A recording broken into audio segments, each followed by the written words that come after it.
Jarumin fina-finai Musa Muhammad Abdullahi, wanda aka fi sani da Baba Musa, a Kwana Casa'in ya bayyana cewa rashin haɗin kai ne babban kalubale da ke damun Kannywood.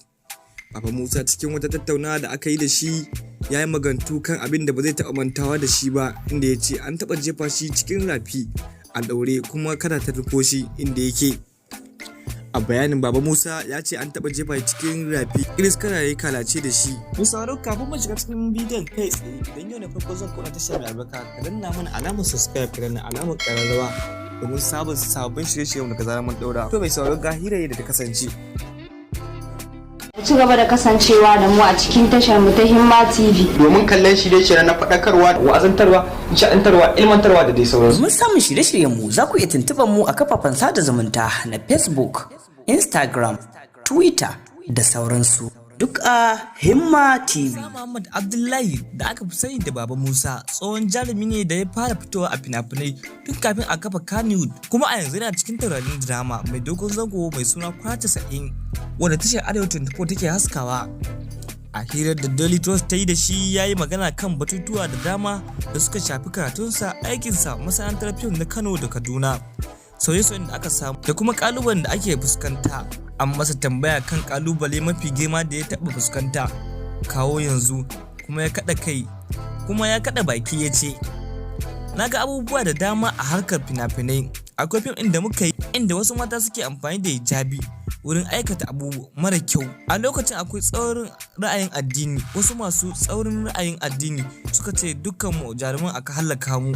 Haka zalika wata rana ina tafiya a tudun wada Kaduna, wani cikin matasa ya gane ni ya sayar da sauran suka taho da nufin kai min hari, amma na yi sa'a wasu matasa suka kare ni kuma 'yan sanda suka kama su. Akwai kuma wani abin da ba zan taɓa mantawa. A lokacin muna yi wa TV Kaduna wani shiri mai suna Telefest. A cikin wani shiri da na fito a matsayin ɗan siyasa, 'yan daba sun jefa ni cikin rafin Kaduna.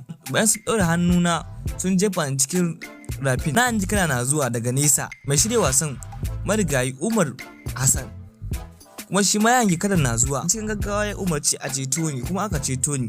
Alhamdulillah, Allah ya tsaye ni ban ji ko rauni ba. Bugu da ƙari, Baba Musa kamar yadda Daily Trust ta rahoto ya ce yana ganin za a samu ci gaba da alheri a masana'antar Kannywood.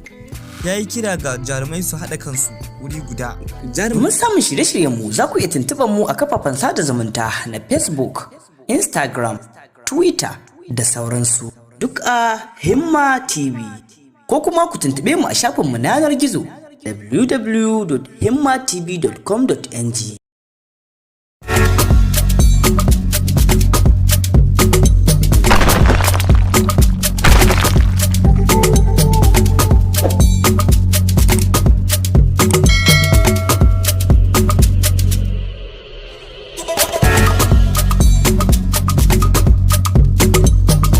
Da zuwa ta Himma TV. In yau ne farkon zuwan ka danna mana alamar subscribe, kana ka danna mana alamar ƙararrawa domin